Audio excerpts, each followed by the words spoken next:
Shalom Horas, selamat pagi sahabat KKPS TV. Kita bersyukur hari baru Tuhan anugerahkan boleh kita jalani. Dan biarlah kita menjalani hari ini dalam terang Tuhan. Dan untuk itu kita akan mendengarkan firman-Nya.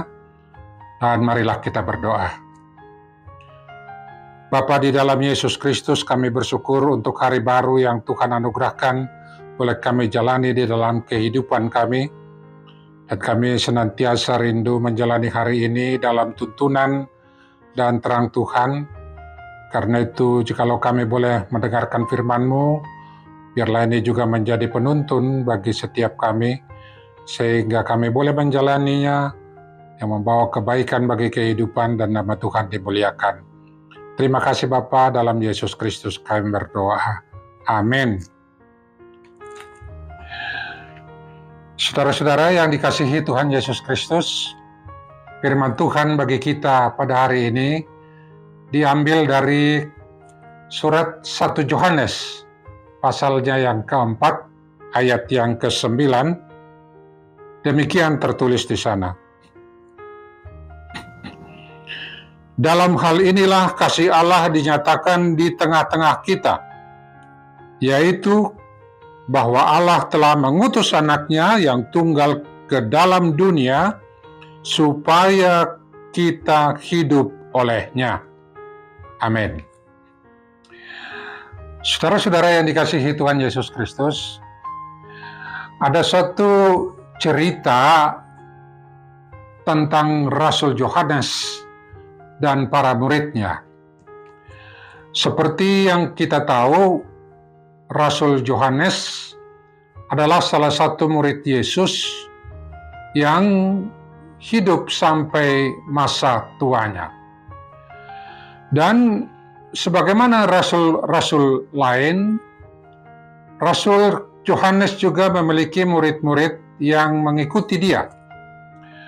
Dan setiap kali Rasul Yohanes mengajar kepada murid-muridnya, ia selalu mengajarkan tentang kasih.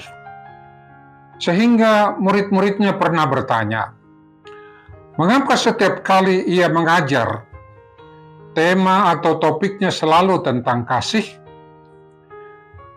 Kemudian Rasul Yohanes berkata, kamu boleh bertumbuh ke segala arah, tetapi jika kamu tidak bertumbuh dalam kasih, maka sama saja kamu tidak bertumbuh sama sekali. Sebab baik iman, demikian juga segala perbuatanmu, haruslah didasarkan kepada kasih. Sebab iman sekalipun bekerja oleh kasih. Galatia 5 ayat 6b. Nah, saudara-saudara, firman Tuhan yang kita baca ini juga menegaskan kepada kita hal yang sama. Jika iman kita berpusat pada Yesus Kristus, yang adalah anak Allah yang tunggal, yang sudah diutus ke dunia untuk menebus kita dari upah dosa, maka di dalam Dia telah dinyatakan kasih Allah kepada kita. Tegasnya, jika Allah itu adalah kasih, maka perwujudan kasih itu telah dinyatakan kepada kita di dalam Yesus Kristus. Demikianlah kasih itu tidak hanya menyatakan sifat Allah, tetapi nyata dalam seluruh perbuatan dan tindakannya yang menyelamatkan hidup kita di dalam atau lewat Yesus Kristus. Dan semua itu berdasar kepada kasih-Nya. Jadi, di dalam dan oleh kasih Allah lah anaknya yang tunggal Tuhan kita Yesus Kristus rela mati di salib untuk penebusan kita dari upah dosa. Sehingga kita kemudian mendapatkan kehidupan dan bukan lagi penghukuman. Jadi kasihlah yang termulia yang dipersembahkan bagi kita lewat kematiannya. Sebagaimana juga penyataan kasih-Nya di sepanjang hidupnya yang tercurah bagi kita. Karena itu saudara-saudara, oleh karena Allah di dalam Yesus Kristus sudah mengasihi kita, sehingga kita mendapatkan kehidupan, demikian juga lewat firman tadi memanggil kita untuk menghidupi kasih itu. Artinya, seluruh sikap hidup kita, baik lewat pikiran, isi hati, maupun perbuatan kita yang kita tujukan kepada Allah dan sesama, hendaklah juga didasarkan oleh kasih dan menyatakan kasih itu sendiri. Dan di dalam hal itulah juga firman Tuhan yang tertulis dalam Matius 22 ayat 37 sampai 40 menegaskan, di sana dikatakan kepada kita tentang bagaimana mengasihi dan kepada siapa kita mengasihi. Kasihilah Tuhan Allahmu dengan segenap hatimu dan dengan segenap jiwamu dan dengan segenap akal budimu. Itulah hukum yang terutama dan yang pertama. Dan hukum yang kedua yang sama dengan itu ialah kasihilah sesamamu manusia seperti dirimu sendiri. Kepada kedua hukum inilah tergantung seluruh hukum Taurat dan kitab para nabi.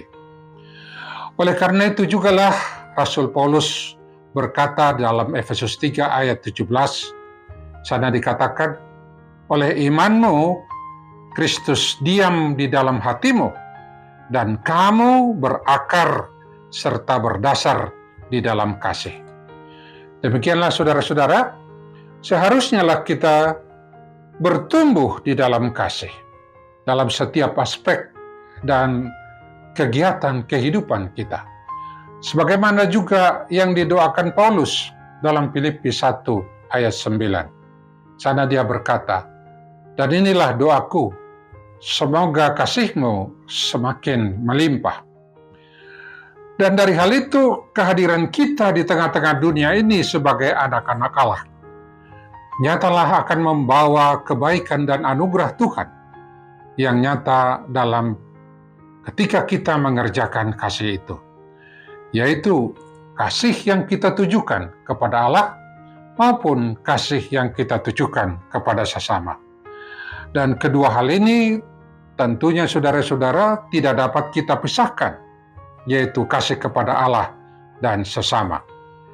Tetapi kita tentu dapat mengasihi sesama adalah karena terlebih dahulu Allah sudah mengasihi kita. Dan kita mengasihi sesama lewat kasih Allah yang sudah tercurah kepada kita. Demikianlah saudara-saudara, tidak ada yang lebih luhur, baik dalam hidup maupun mati bagi Yesus maupun kita, selain daripada kasih. Demikian pun sejatinya, hidup kita boleh disebut telah mengenal Allah dan berkenan di hadapannya, jikalau kita saling mengasihi. Karena itu, marilah kita menghidupinya. Amin. Mari kita berdoa. Terima kasih ya Yesus, di dalam Engkaulah kasih Allah dipenuhi tercurah bagi kehidupan kami. Engkaulah Allah kami yang berkenan mati untuk menebus dosa-dosa kami. Dan itu Engkau lakukan oleh karena Engkau sangat mengasihi kami. Karena itu biarlah kami juga menghidupi kasih Tuhan dalam setiap saat dan perilaku kehidupan kami. Dalam apapun yang kami kerjakan, boleh nyata di mana kami mengasihi Allah dengan sungguh-sungguh, dengan seluruh akal budi kami, dan dengan segala kekuatan kami. Demikian juga kami mengasihi sesama kami, sebagaimana kami mengasihi diri kami sendiri. Karena itu ya Yesus, tolonglah kami untuk mengerjakan firman-Mu, sehingga nama Tuhan dimuliakan senantiasa dalam hidup kami. Dalam nama-Mu yang kudus, kami sudah berdoa dan bersyukur. Amin.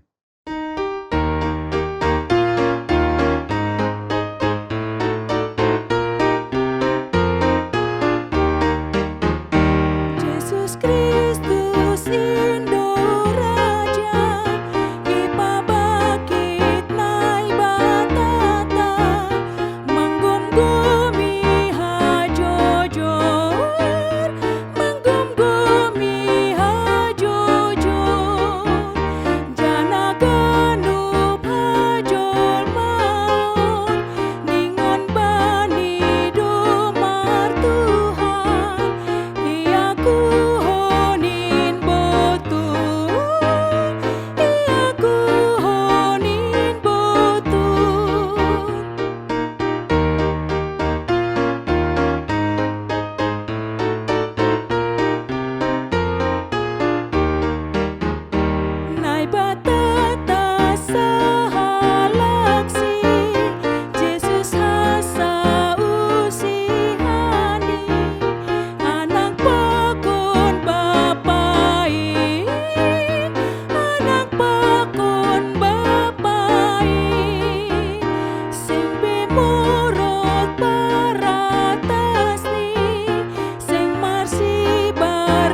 GKPS TV.